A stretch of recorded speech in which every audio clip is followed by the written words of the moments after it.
Remember that? Mm-hmm. And they would just go bang him and they would just go brutalize him because the Bulls had.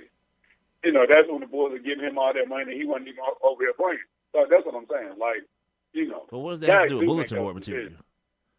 Well, I'm just saying. What was the bulletin board material in that situation?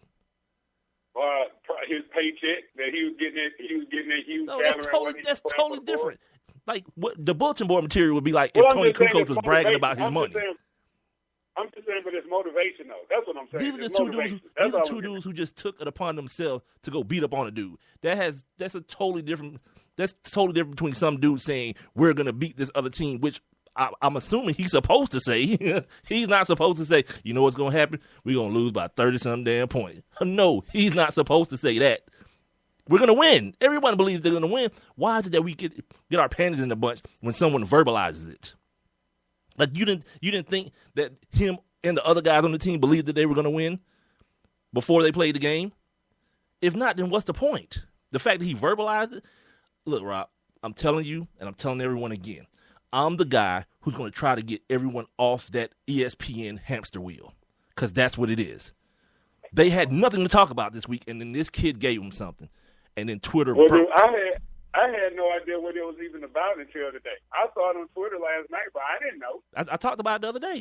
The kid saying that I'm just saying. By tomorrow they're going to be 36. I talked about it the day before yesterday. I mentioned it. We didn't have a conversation about it because I didn't feel like it was conversation worthy. Right. You mentioned it, but it was like because I didn't know who it was because you were like, this kid. Right. You know what I'm saying? No one knew who he was. Like, he's a freshman. Well, so when you said that, I was just like, oh, good luck with that. You know what I'm saying? And then what happened? ESPN. Oh, did you hear what somebody said? Now Twitter had to break because of it. So you mean, and so what I'm saying is, in a matter of, the 2 days ago that you said it, to when ESPN blew it up until last night, I was not paying that no attention. You should. No attention. Wait a minute. Hold on, Rob. Girls basketball is on my TV. We've got to pause. I've got to turn this immediately. Any highlights? I don't know. I don't care either. That's the other thing. Y'all never get me on that one. Like, it's too many other places to see hot broads than on a basketball court with a bunch of unhot broads. You know what I mean? Oh yeah. So I was just asking, the whole Skylar Diggins thing. She's got plenty of photos on Google Images. I don't have to see her playing Brittany Grines. Remember we had that conversation? She's playing Brittany Griner. Huh? Who wants to see it? The championship that you want to see is like the volleyball championship. You know what I'm saying? That basketball is so I don't even care about it being the championship. I already told you. Those Puerto Rican chicks, the Puerto Rican national team, they suck. But they fine as hell. So it ain't got to be the championship. Just be tight. And that's different. But that's what I'm saying, the tournament, though. That's because what I'm talking there about. Are no Brittany Griners on that Puerto Rican team. They're all J-Los. Mm-hmm. I swear this to you. Mm-hmm. Google it, pimp. Mm-hmm. If anybody's hearing this and they want to see this, it's a bunch of 6-foot J-Los. Young, not J-Lo now. No. Okay. We talking about fly girl J-Lo. Because we had great conversation during the last Summer Olympics. Yeah. Like we have become fans of all kind of. I watched the whole match, and them girls sucked. Track and field, the volleyball, everything. They couldn't get no points. I ain't care. I did care because I wanted to see them move on, but that wouldn't happen. They were terrible, but they were beautiful. Yeah, beautiful Puerto Rican young ladies. And one of them girls had that dunk, boy. She kept on having to reach back down and pull them out. Oh, one? Like, yeah, you hear me say it was 12 of them? I'm just saying. This one in particular, they just kept riding up in her butt, her pants. Let's move on before Creepy Rob Lowe comes out. He has cable. And I watch it. But yeah, I had to kind of get that out of the whole Dexter Miles thing. Like, look, Kentucky is real. That's a real basketball squad, man. It's like they are huge everywhere you turn. Cauley Stein, Karl Anthony Towns, the Harrison boys. It's just what it is. And the thing about a team like that's so scary is that they make you play perfect when they don't have to. That's the crazy part about that. In a nutshell, that is what Kentucky basketball is this year in 2015. They kind of slow that whole penetration thing down anyway. You know what I'm saying? Yeah, it's 2 7-footers waiting on you. They make you play out of your game. when on the defensive side of the ball, they make you play. They make you play out your game, and they don't overcommit. Like every time those dudes went to the basketball, these dudes weren't going for block shots. It was just 2 7-foot dudes going straight up and saying, "Please shoot over me if you can." And guess what? Couldn't happen. That my man Jarvis, he was waiting for these dudes to score. He waited like what would be the equivalent of 2.5 quarters in the NBA for these dudes to get 20 damn points. In a basketball game. What? Yeah. That's atrocious, dude. And like how everyone wants to blame this kid? No. Blame the 2 7-foot human beings, the 2 7-foot adults that were playing against people's children last night. Blame them that these men couldn't score 20 damn points. And Bob Huggins was sitting over there looking like a dude who just sharted himself and didn't want anybody to know. They just etch themselves in history. I mean, because if Kentucky rolls on, which, I imagine they will, they just became a part of history. Speaking of, they've got tomorrow night, they've got Notre Dame at 8:49, and Wisconsin has Arizona at 6:09. So the Arizona game is going to be first tomorrow night. Yeah. And then on the 29th, Saturday. We'll feel Saturday. Make sure, when we say we're going to say Saturday, so everybody knows. Okay. Saturday. Sweet. Well, if you listen to this on Saturday and you turn your TV on the next day and find out it's not there, you'll realize. Then on Sunday, we'll find out who will play between the winner of North Carolina State. God, I knew that dude's name too. It was like Raheem Abdul something. The dude from North Carolina State, Raheem Abdul Yami or something like that. On my all names team, he's on there with Montrez with an L, Harrell. Then you've got Oklahoma and Michigan. The winner of those 4 will move on to play on Sunday, and the winner of Duke, Utah, UCLA, and Gonzaga will play for the other to complete the Elite 8. So that's happening. What else is happening? Rob mentioned that this Vanderbilt quarterback, Patton Robinette, he decided he's going to hang up his cleats, his quarterback for Vanderbilt.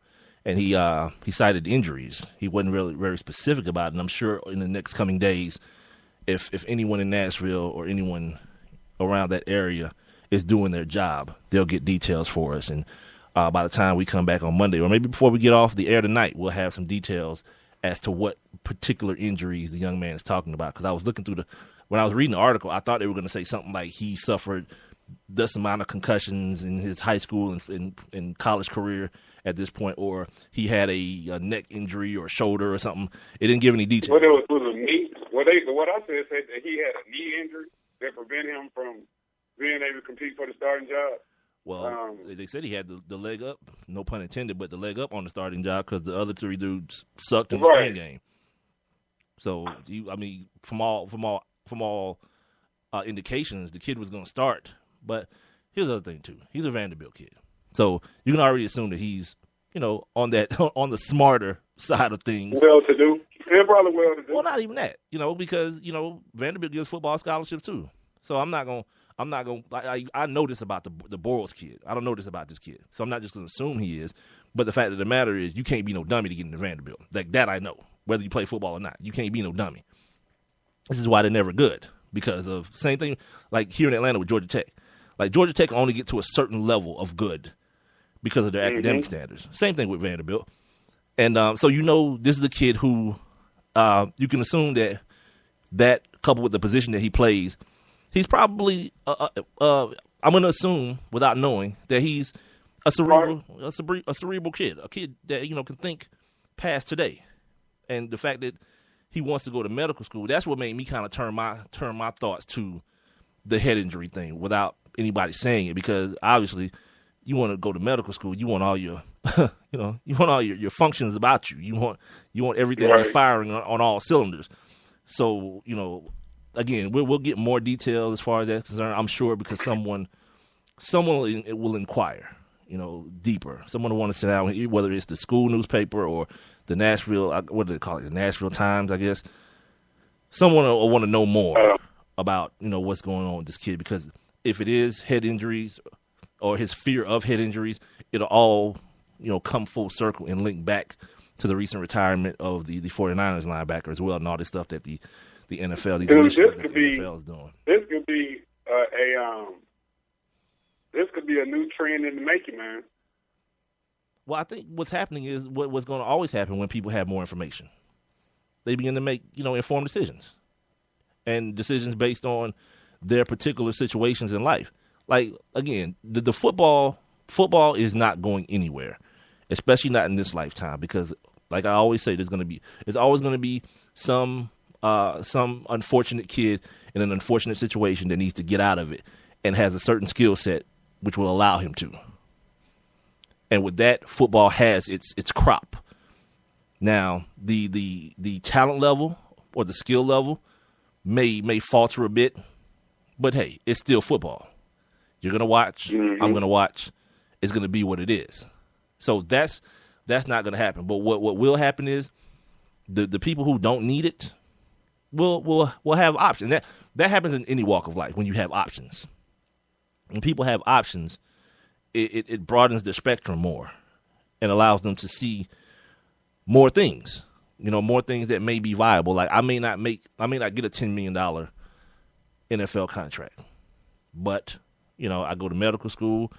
I may make a couple $100 G's a year and still be comfortable with my nice Nashville wife and family and kids, and never look back. Mm-hmm.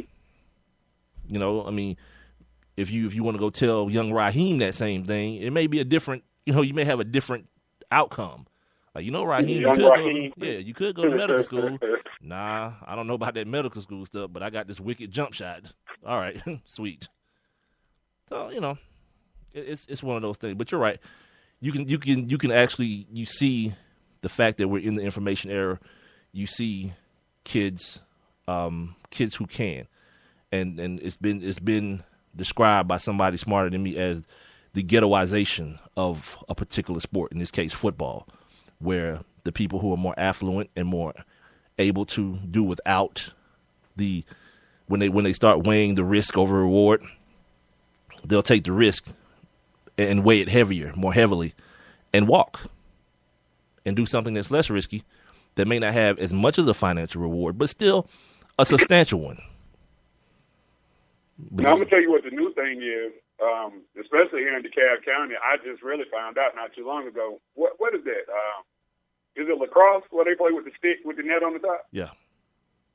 Yeah, that's the new thing now. These schools around here, right here in our area, DeKalb County, Georgia, they have lacrosse teams now. They have kids getting scholarships left and right. Because from what I'm understanding, they've been playing for at least 2 years now. Jim Brown was a big lacrosse player. Some people say Jim Brown was better at lacrosse than he was at football, if you can imagine that. Well, I can't, because I really don't know how lacrosse. I don't know how that whole thing. You've never watched it? I know you throw it to the net. I know you throw the ball into the net. It's essentially field hockey, basically. Right. It's essentially the same thing as hockey, except instead of you hitting the ball or the puck on the ground, the ball moves through the air through sticks with nets on the side of them. On the ends of them. Right, and then you just run it, and then you try to throw it in or whatnot. So if you envision hockey, it's basically just hockey on a field, running instead of skating, with the ball traveling through the air instead of sliding over ice. I just don't know how to measure Jim Brown's lacrosse ability with the football. You know what I'm saying? Think of the skill set. You got to be fast. You got to be agile. Your hand-eye coordination got to be good.